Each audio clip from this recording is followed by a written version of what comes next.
Muy buenas tardes, hermanos, ¿cómo están? Espero que disfrutando de este sábado como siempre, que haya sido un día excelente.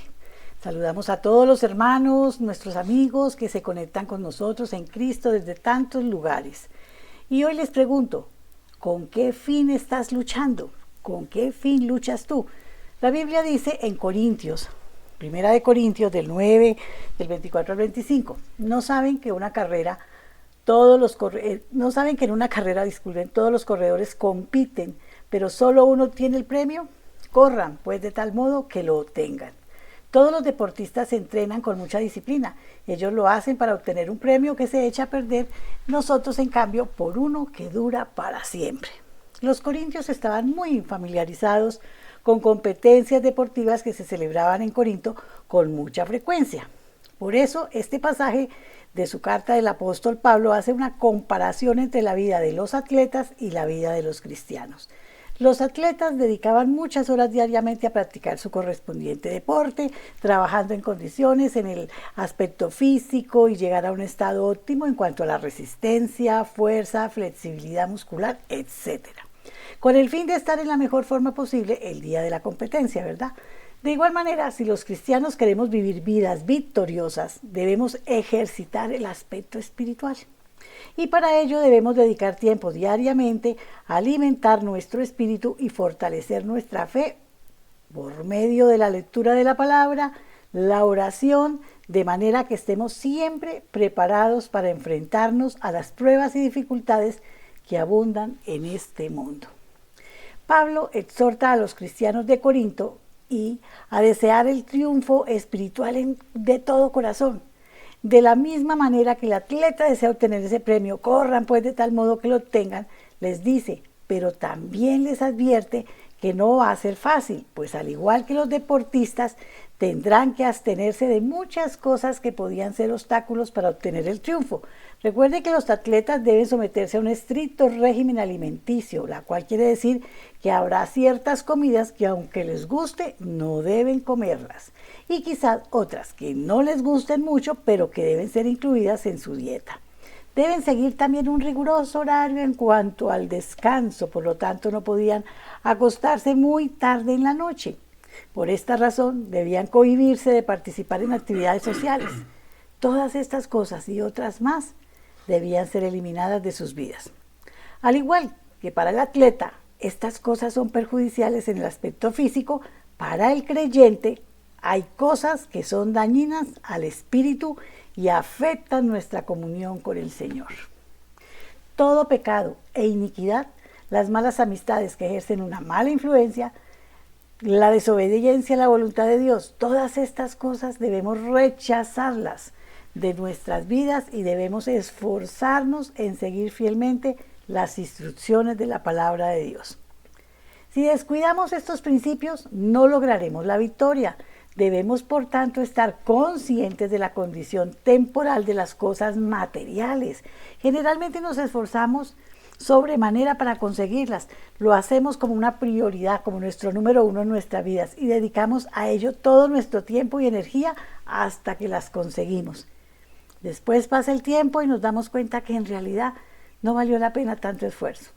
En el Sermón del Monte, Jesús estaba hablando con sus discípulos acerca de todas esas cosas materiales, algunas de las cuales necesitamos en el diario vivir, y les dijo: buscad primeramente el reino de Dios y su justicia, y todas estas cosas os serán añadidas.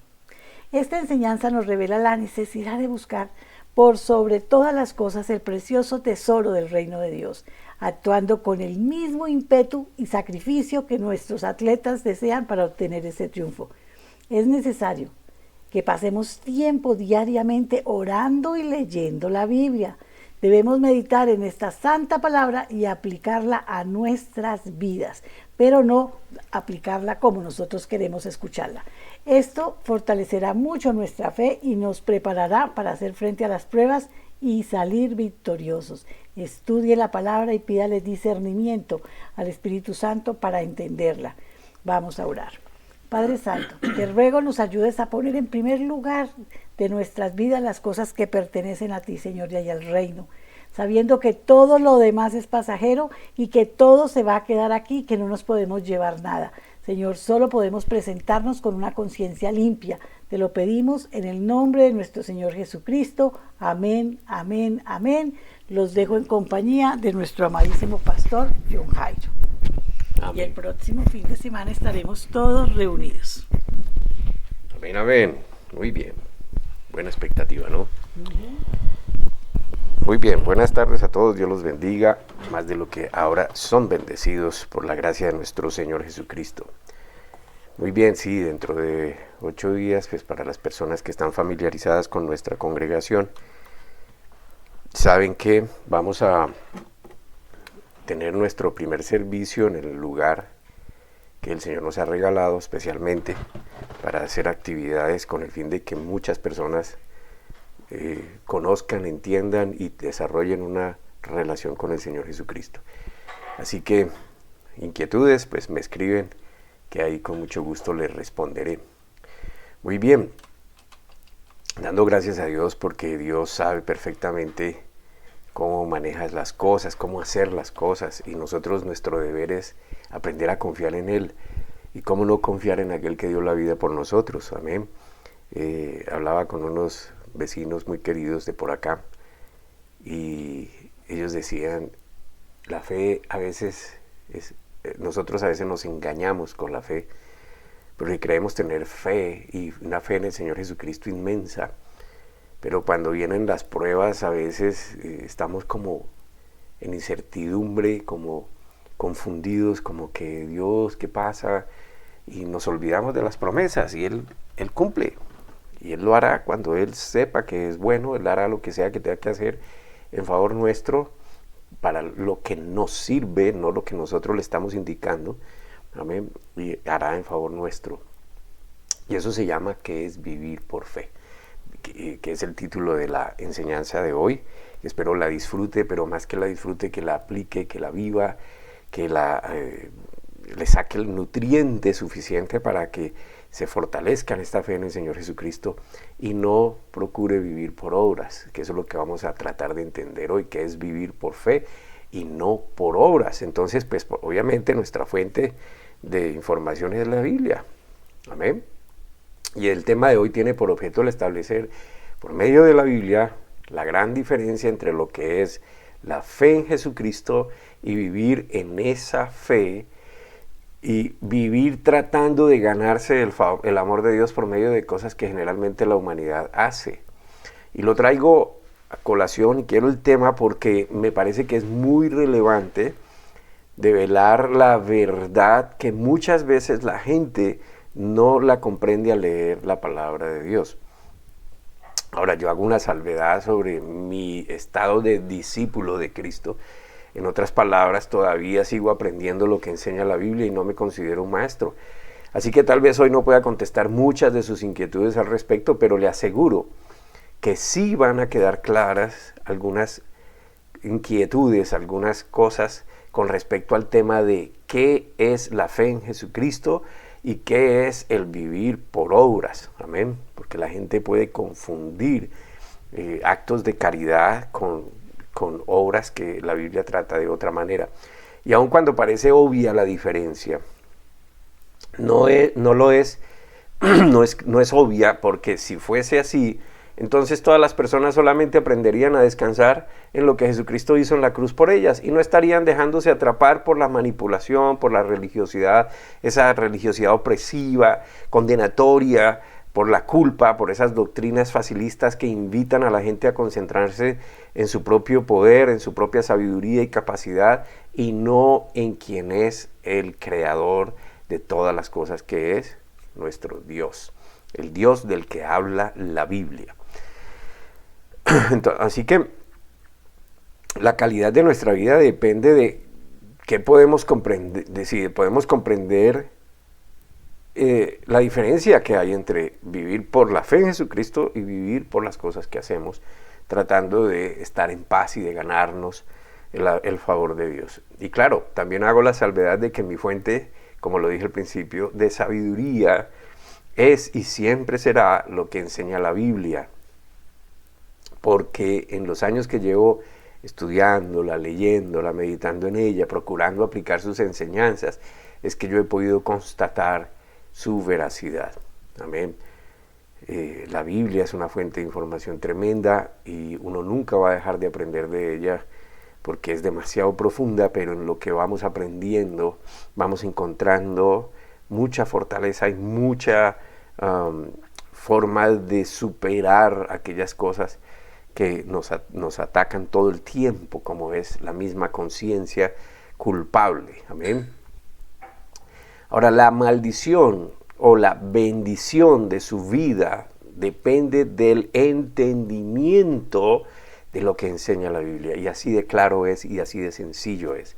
O sea, usted puede vivir en maldición toda su vida, tratando de solventar, de exonerar su culpa de alguna manera, o usted puede creerle a Dios. Amén. Y la Biblia lo enseña. Entonces, por eso es tan importante. Por ejemplo, ella dice en Gálatas, por favor, abra su Biblia, no pierda la costumbre de ir al libro. Amén. No pierda esa costumbre, vaya al libro de Gálatas, a la carta de la epístola de Pablo a los Gálatas, en el capítulo 1, versículos 6 al 7. Gálatas, capítulo 1, versículos 6 al 7. Ahora, para poner un poquito el contexto, antes de leer, recuerden ustedes que Pablo, una vez convertido en el último apóstol, que es lo que yo creo, en el último apóstol de Jesucristo, por revelación del mismo Jesucristo, no por existencia o por relación física con Jesús, Pablo comienza a enseñar a las personas y se convierte en un apóstol, en otras palabras, en un mensajero de la verdad de Dios, y empieza a formar iglesias, a instruir a los pastores de las iglesias para que instruyeran a sí mismo a sus discípulos. Gracias, amor. Entonces, Pablo le escribe a la iglesia en Galicia, a los Gálatas, y les llama la atención porque ellos están dejándose enredar en otras cosas y han olvidado lo que han aprendido de Pablo y los otros apóstoles. Entonces, con ese contexto entramos a la lectura, capítulo 1, Gálatas 1, 6 al 7. Y Pablo les dice, me asombra que tan pronto estén dejando ustedes a quien los llamó por la gracia de Cristo, para pasarse a otro evangelio.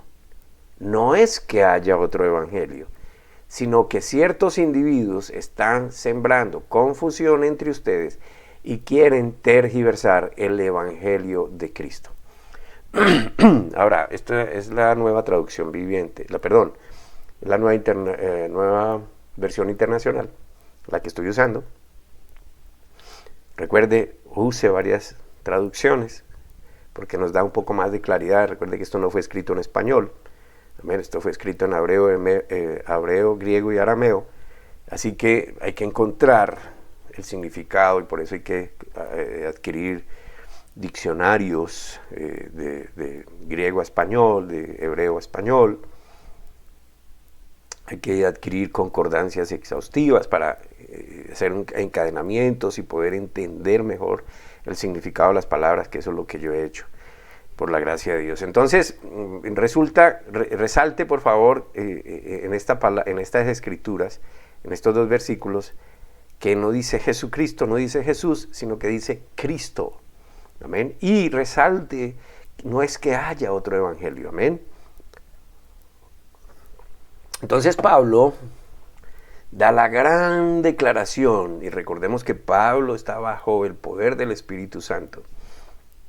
Pablo dice, y yo estoy en el Espíritu. Ellos son conscientes, tanto los apóstoles como los profetas.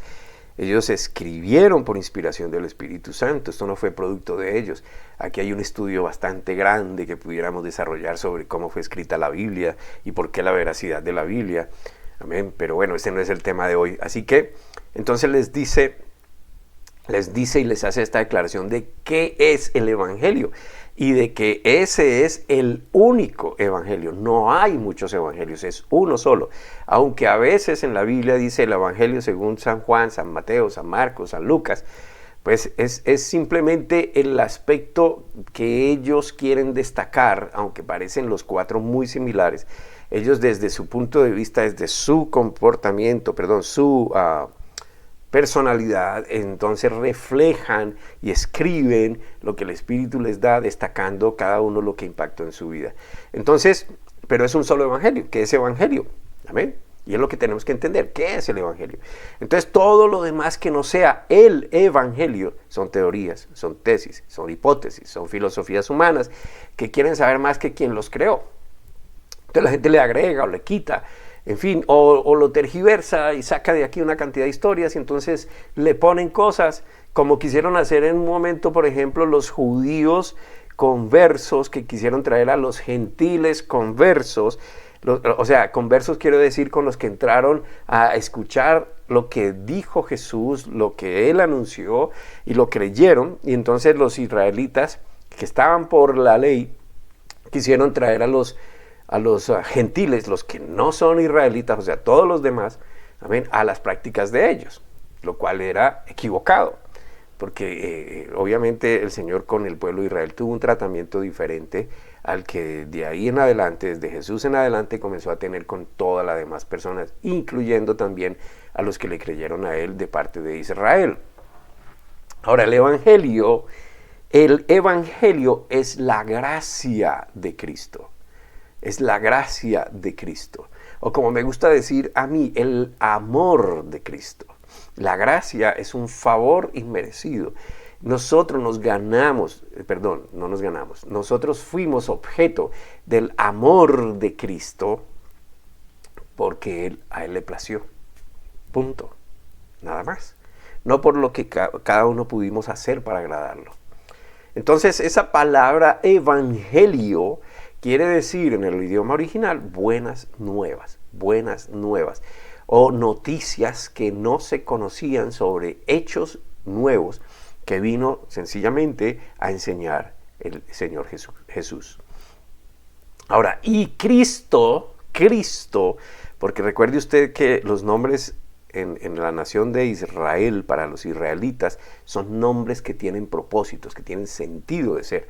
No son nombres que me parecieron bonitos y se los pusieron a los hijos, sino que tienen razón de ser. Ahora, entonces, por ejemplo, por solo darlo ejemplo, y los que ya me han oído anteriormente y en nuestra congregación saben, me gusta repetir esto, pero el profeta cuando anuncia la venida del Mesías, no habla de Jesús, no habla de Cristo, sino que habla de Emmanuel, diciendo que la Virgen concebirá del Espíritu Santo y nacerá y será el niño llamado Emmanuel. Ahora, Emmanuel quiere decir Dios con nosotros.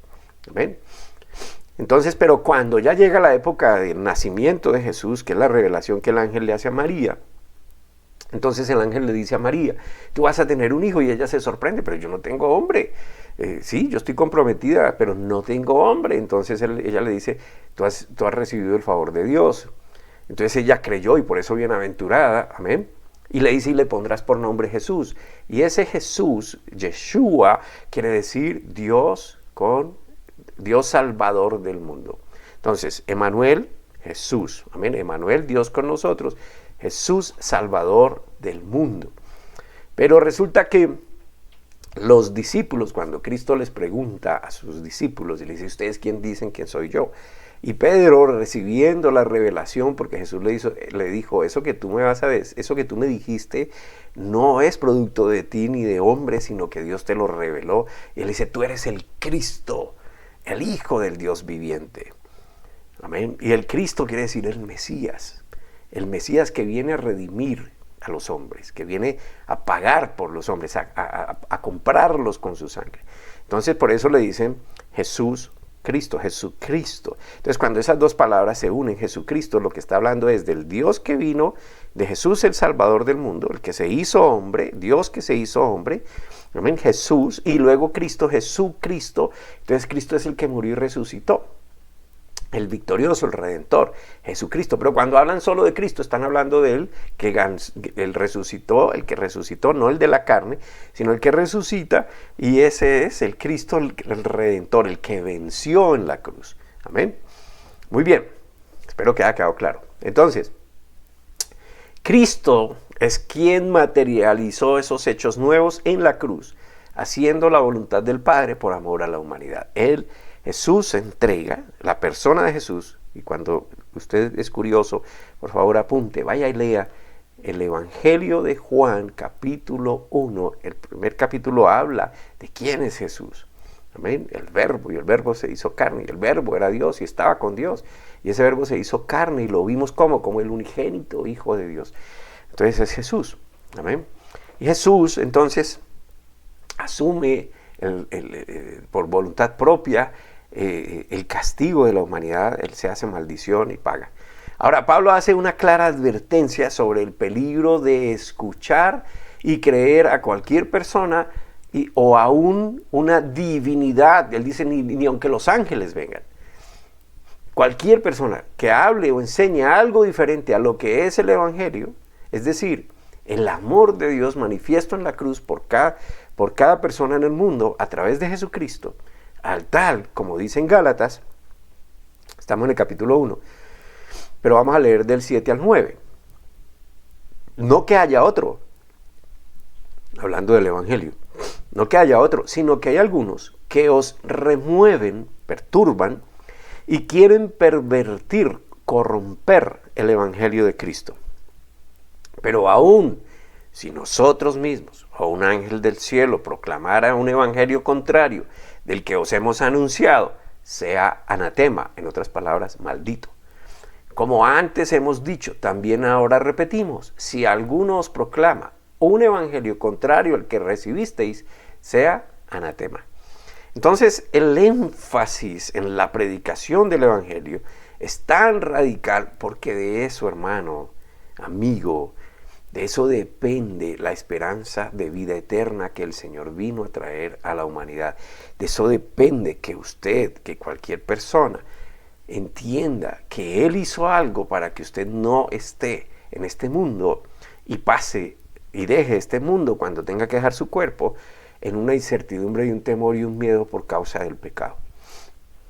Amén. Recuerde que el pecado es el arma de Satanás, la principal arma de Satanás para apartar a la gente de Dios, como hizo con Adán y Eva. Amén. Para la mayoría de las personas no es importante saber esto, porque no creen que haya algo más después de esta vida. Sin embargo, ahora, y esto es tan importante, hermano, también le digo, déjeme hacerle otro énfasis. ¿Por qué es tan importante saber o creer si hay algo más después de esta vida? Porque la Biblia lo enseña, primero, porque segundo, Dios quiere una vida diferente para nosotros, amén, y Él quiere darnos una vida como la que Él siempre deseó para nosotros, no como la que estamos viviendo ahora, una vida de pecado, de corrupción, de maldad, de deterioro, porque nos deterioramos, un cuerpo imperfecto, corruptible, en fin, Él no quiere esto, Él quiere otra vida, amén. Pero el hombre, él lo hizo así al principio, pero el hombre se encargó de arruinarlo, admitiendo el pecado en su vida. Le creyó a Satanás, hizo como Satanás dijo, entró el pecado. Amén.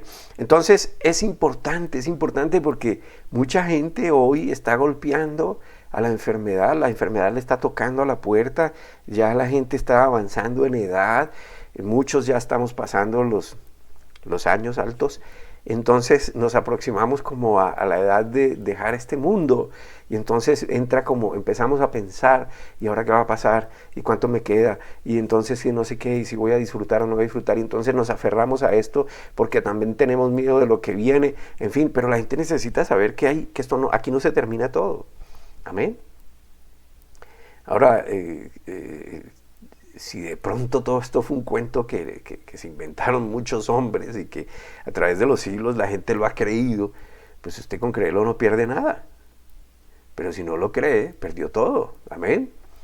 Ahora, sin embargo, eso fue lo que vino a enseñar Jesús.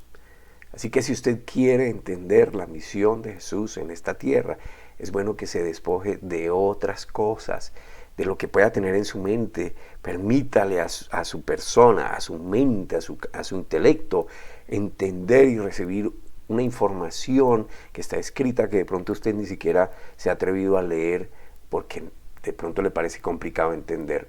Amén. pero es bueno que se despoje de esos prejuicios, de lo que pueda tener formado, y tenga una mente dispuesta pidiéndole al Señor, a su Señor Jesucristo, que le revele a usted su verdad. Amén. Porque Él lo hace, soy testigo de eso. Ahora bien, si entendemos esto, lo que está pasando aquí, lo que Pablo está diciendo, él está diciendo que la persona que no hable el evangelio como es el que es maldito. Amén, es maldito. Es algo serio el hablar del evangelio, no debe ser modificado, ni tergiversado, ni acomodado a nada. Por eso quiero continuar con esa explicación del evangelio que hace referencia en el capítulo 3 de Gálatas. Vamos allá, por favor, capítulo 3, Gálatas capítulo 3. Y vamos a leer del 8 al 9, que esto nos va a dar una idea de lo que es el evangelio. Amén. Recuerde, evangelio traduce buenas nuevas que el Señor Jesucristo vino a anunciar. Entonces dice así, Gálatas 3, 8 al 9. Y la escritura, cuando usted lee en la Biblia, y la escritura está resaltado con mayúscula. La E mayúscula, no es cualquier escritura, la escritura, la que está en la Biblia. Previendo que por la fe Dios, mire bien, escuche, por la fe Dios declara justos a los gentiles, proclamó de antemano el evangelio a Abraham. Ahora, o sea que Abraham, que no tenía Biblia, recibió ¿qué? Las buenas noticias, las nuevas noticias. ¿Y cuál fue la noticia? En ti serán benditas todas las naciones. ¡Wow! Dios le descarga a Abraham esta información, y eso lo llama la Biblia una buena noticia, las buenas nuevas. Amén. ¿Y quién era Abraham? Era un hombre común y corriente. Inclusive él no conocía a Dios, pero él desarrolló, porque a Dios le plació, no porque a Abraham le gustó o le plació. Dios le plació escoger a Abraham para anunciarle todo esto y hacer una promesa sobre él. Y le dice, en ti serán benditas todas las naciones. Así que los de la fe son bendecidos con el creyente Abraham. No en el creyente Abraham, sino con él, junto con él. Está aquí al lado, junto con él. Amén. Entonces la fe en Dios declara justo a los gentiles. Gentiles, todos aquellos que no son de la nación de Israel, a quienes les fue dada a esos israelitas la ley. Amén. Ahora, y digo fe en Dios porque todo el contexto habla de Jesucristo y del Padre. La obra del Padre se realizó a través de Jesucristo. Recuerde la composición, Jesucristo. Abraham, antes de convertirse en el padre de una nación formada a voluntad y poder de Dios, creyó a Dios en todo lo que Dios le anunció y se equivocó varias veces, pero finalmente siempre tuvo su atención en Dios. Creyó a Dios en todo lo que Dios le dijo, y por eso Abraham, dice la Biblia en Hebreos, que fue justificado. Es decir, la fe es escuchar lo que Dios dice, creer, abrazar lo que Dios dice y hacer como Dios dice. Amén. Y eso fue lo que hizo Abraham. Dios le dijo a Abraham, deja tu tierra, deja tu parentela y vete. ¿Qué hizo Abraham? Dejó la tierra, dejó la parentela y se fue.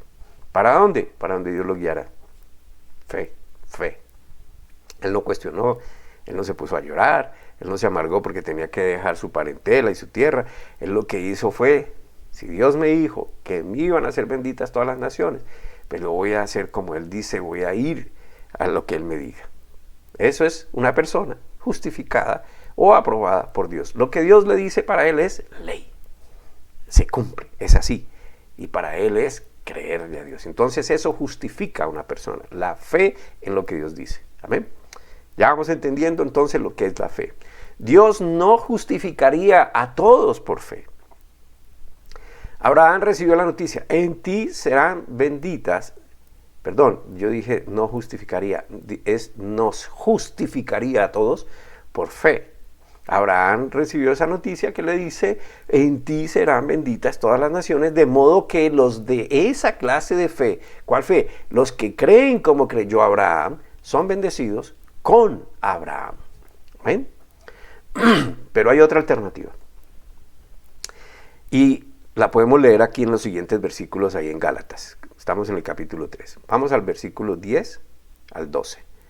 Porque todos los que son de las obras de la ley, escuche, ya empieza Pablo a tocar, pasa de fe a obras, porque todos los que son de las obras de la ley están bajo maldición, porque está escrito, maldito todo aquel que no permanece en todas las cosas escritas en el libro de la ley para hacerlas. ¿Dónde encontramos eso? Deuteronomio capítulo 27. Amén.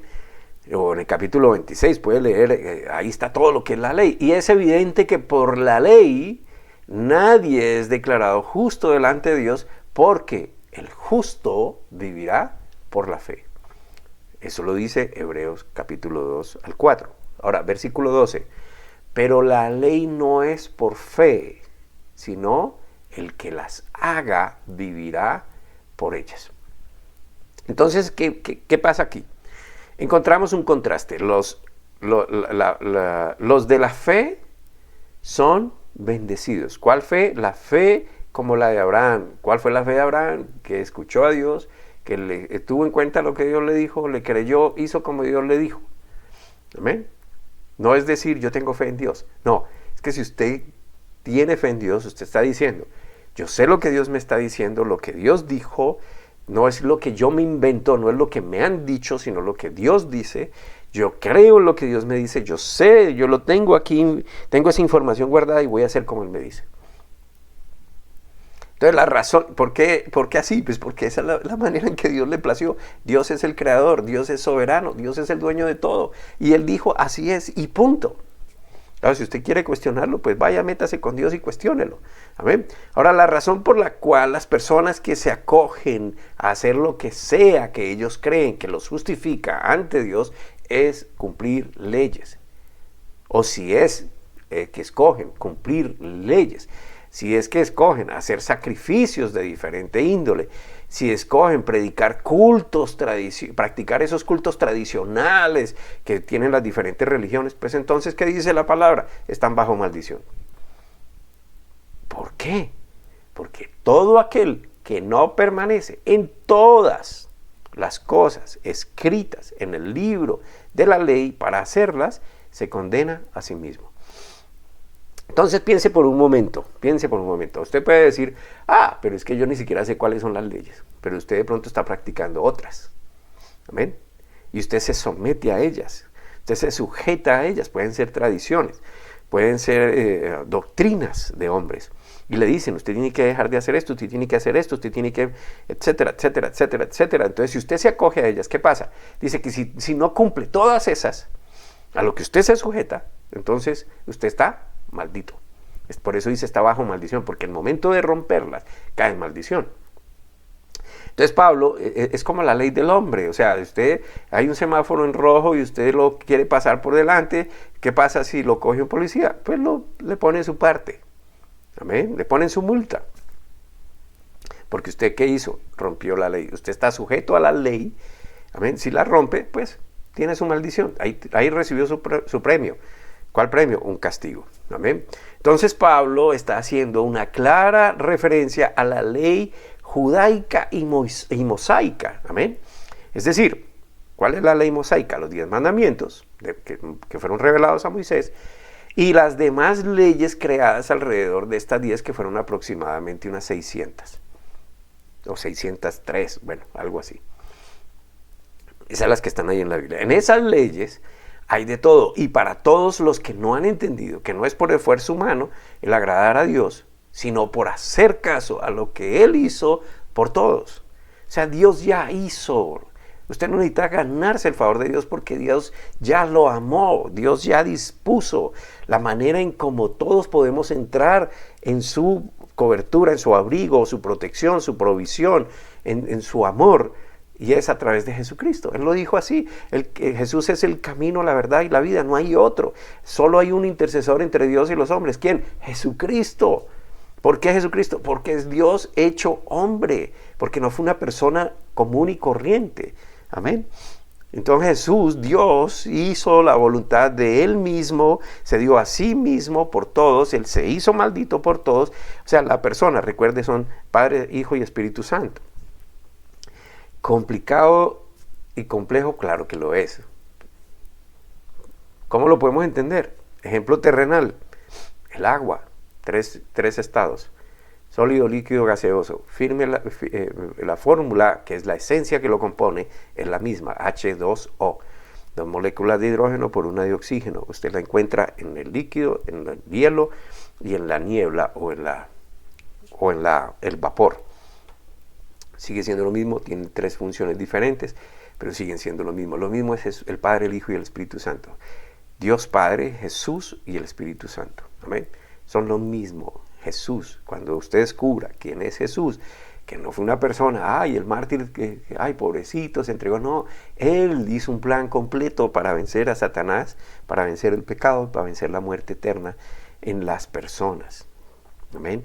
Entonces, si usted se acoge a lo que Él hizo, si usted le cree a eso, y a mí me gusta hacer esta clase de preguntas, y yo se la voy a plantear, hermano, si usted cree que Dios es todopoderoso, amén. O sea, todopoderoso quiere decir que lo hace todo, puede hacer lo que sea, menos traicionarse a sí mismo, menos mentir, eso es traicionarse. Pues entonces, ¿por qué nos cuesta creer que, por ejemplo, Dios hizo a la mujer de una costilla de un hombre? ¿O por qué nos cuesta creer que Dios le dijo a Noé que construyera una barca y se demoró 120 años construyendo la barca? ¿Por qué nos cuesta creer lo que dice el Viejo Testamento o el Nuevo Testamento? Y nos cuesta creer es porque sencillamente nosotros creemos conforme a nuestras limitaciones, a nuestras debilidades, a nuestra corta visión, a nuestro corto intelecto, y nos cuesta entonces poner eso como cierto. ¿Ven? Tenemos que hacer como el apóstol: si yo no veo, no creo; si yo no toco, no creo. Entonces, pues la fe no es verificar para creer, sino creer y luego verificar. Entonces, Dios hizo todo esto por nosotros, por toda la humanidad. Si una persona se apega a su criterio propio y de ahí su propio principio de justicia, entonces, ¿qué pasa? Está desechando lo que Él hizo en la cruz por la persona. Y si esa persona se apega a sus propias leyes o a las leyes religiosas, le pertenece a esa ley y está bajo el poder de esas leyes. Si por alguna razón esa persona que se acoge a esas leyes deja de hacerlas, entonces, ¿qué dice la Escritura? Está condenada, está bajo maldición. No es que está maldita, está sujeto a maldición. ¿Por qué? Porque si falla, pues ¡pum!, ahí vino la maldición. Y eso se llama entonces obras. Obras. Imponer su propio criterio. Ahora, por ejemplo, otro ejemplo. Si usted dice, no, es que aquí lo que hay es que hacer obras de caridad, ¿es bueno hacerlo? Claro. Pero si usted tiene en su corazón hacer obras de caridad porque eso lo va a justificar ante Dios, usted está mal. Porque eso no es lo que el Señor quiere. Ahora, si usted lo hace como producto del amor de Dios en su vida, que ya entendió que le da paz, que no tiene nada que deberle a Dios ni temerle a Dios porque Él lo ama, y usted simplemente lo hace por amor a las personas, pues eso ya es diferente. Amén. Entonces, si usted se sujeta a eso, a su propio criterio, al criterio ajeno, o al criterio tradicional, o la cultura tradicional, a lo que Dios enseña a través del Evangelio, que fue anunciado y materializado por Jesucristo, es lo diferente. Ahora bien, la ley no requiere fe. Usted por ley no tiene que tener fe, sino obediencia a la ley.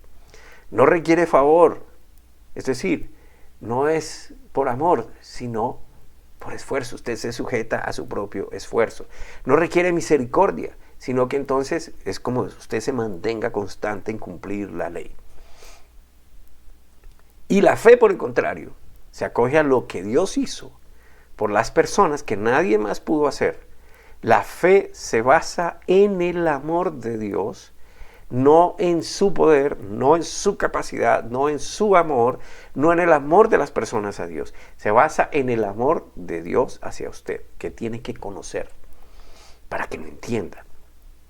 La fe en Dios consiste en entender cuánto Dios nos amó, en qué condición estábamos todos y la razón por la cual estábamos en esa condición. Y todo lo que hizo Dios a través de la persona de Jesucristo para que nadie esté bajo maldición. En otras palabras, esforzándose y haciendo para que Dios me apruebe. Ahora, esto que no lo tenía contemplado, pero me viene a la cabeza y lo tengo que decir.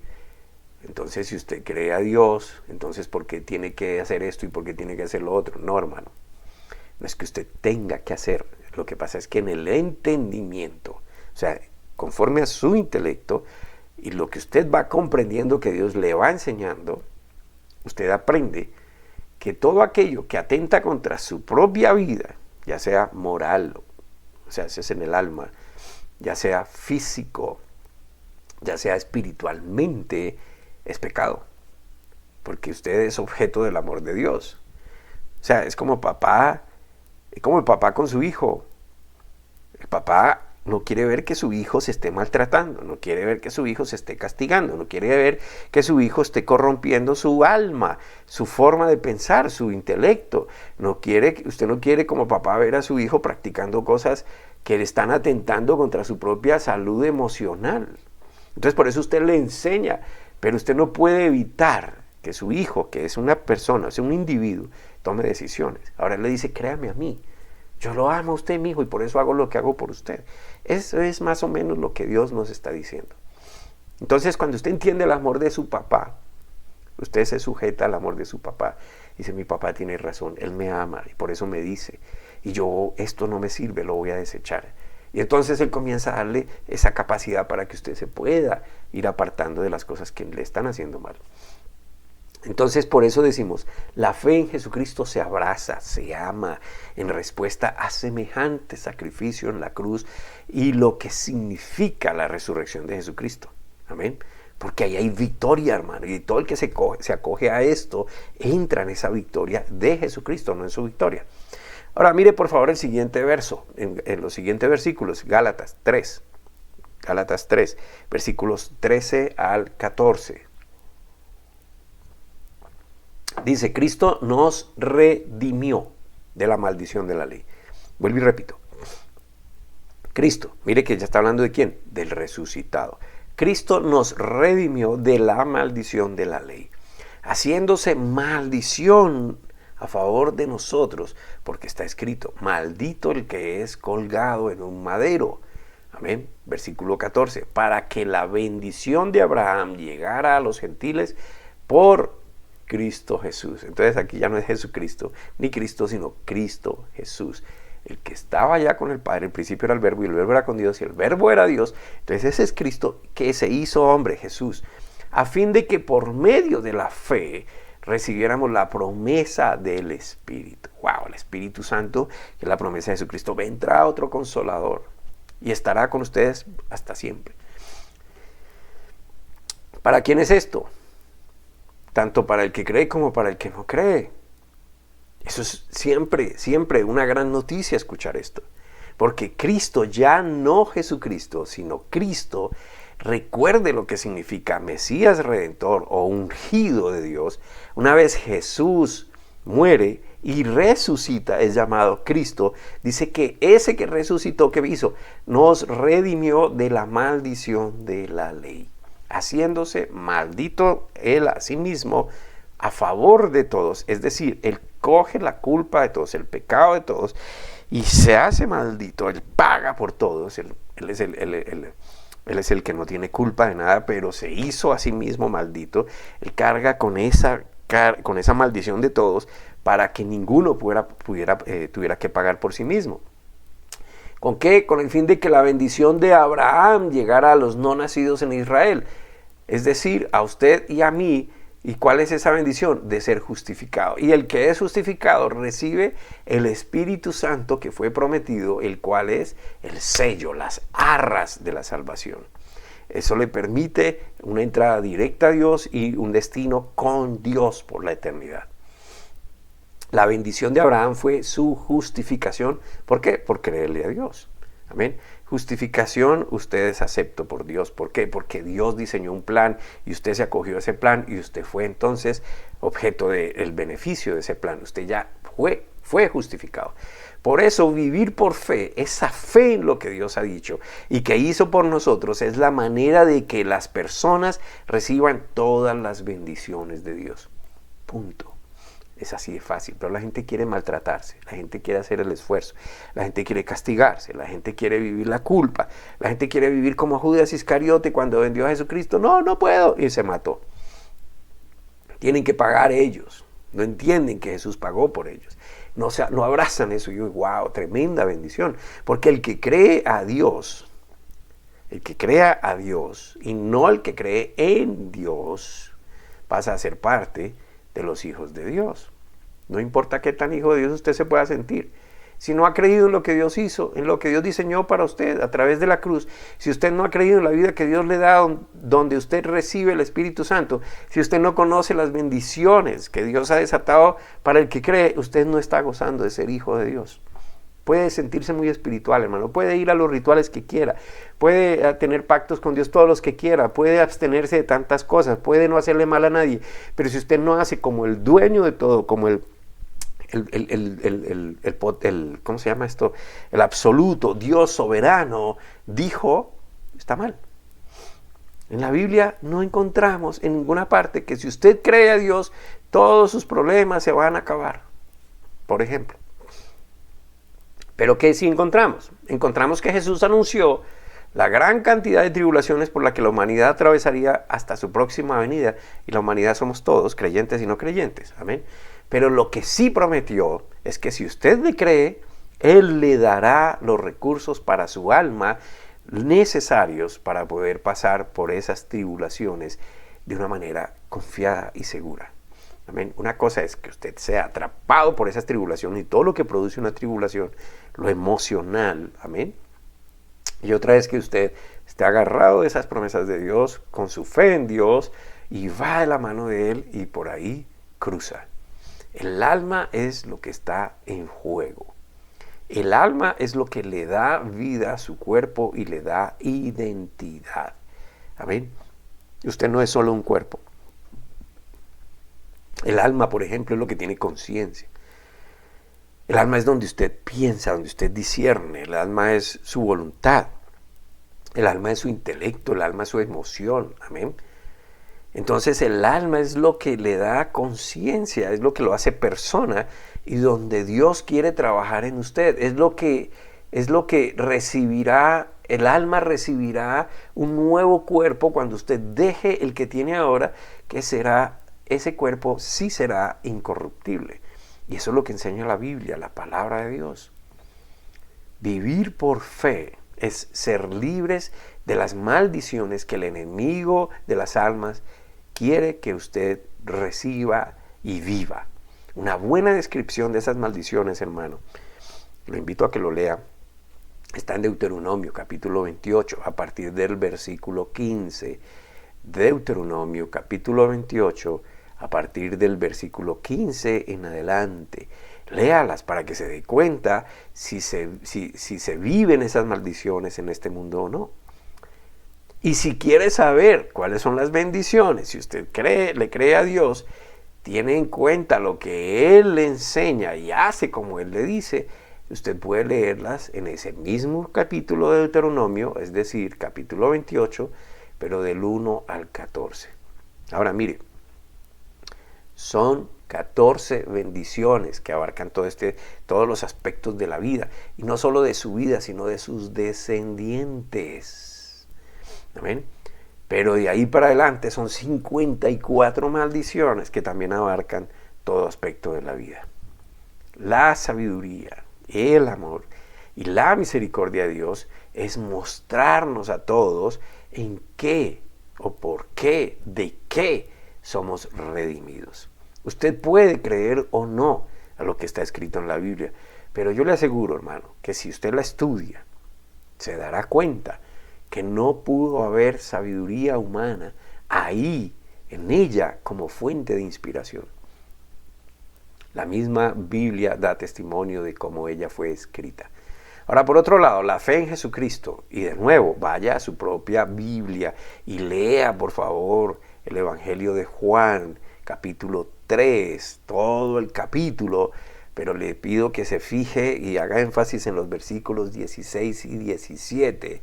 Usted está incluido en esas promesas, y si no lo satisface de eso, léase entonces el capítulo 17 del mismo Evangelio de Juan, Juan 17, con especial atención en el versículo 20. Ahí usted está incluido. Amén. Ahora, esa fe es creer lo que Él dice, lo que es, lo que Él quiere para todos. Esa fe es lo que cada persona necesita activar para poder vivir esta vida a plenitud, sin angustia, con la fortaleza para pasar por las diferentes dificultades de la vida en este mundo.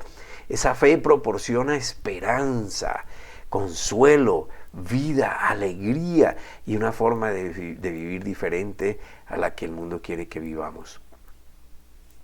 Ahora, para finalizar, le pido por favor que vuelva a leer Gálatas 3:13. Gálatas 3:13.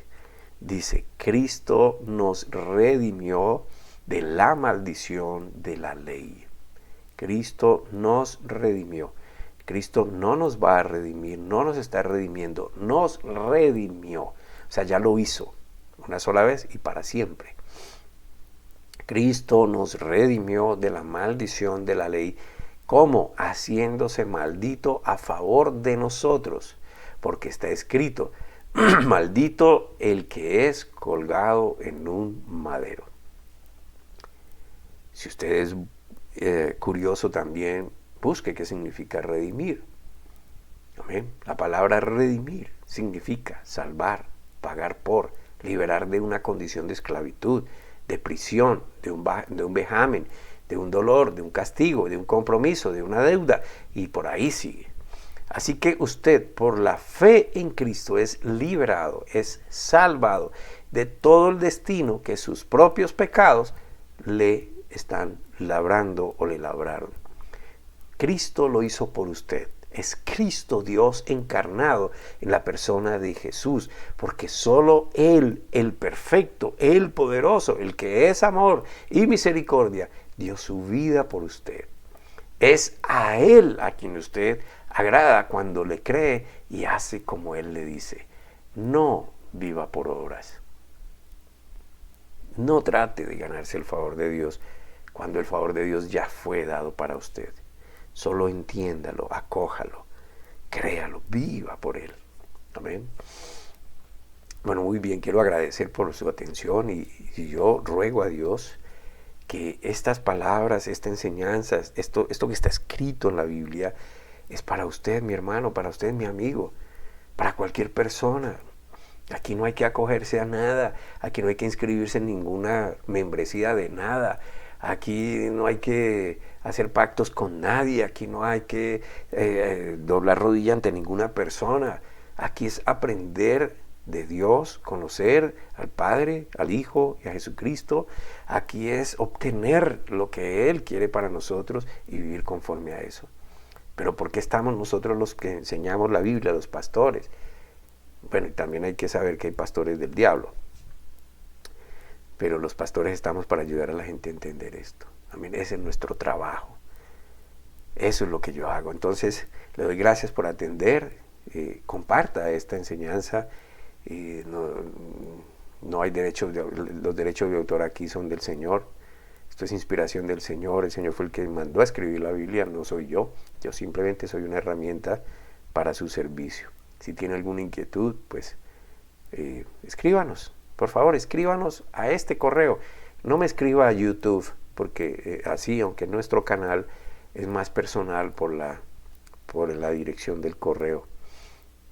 Estamos para servirle y como le dije, mi trabajo es este. Los que vivimos de esto, pues nos dedicamos a estudiar, a orar por las personas, a dar una voz de aliento. No somos milagrosos, aquellas personas que le cambian la vida a nadie, pero sí podemos llevar un mensaje, podemos dar una palabra de consuelo y siempre llevar a las personas a Dios. Esa es nuestra misión.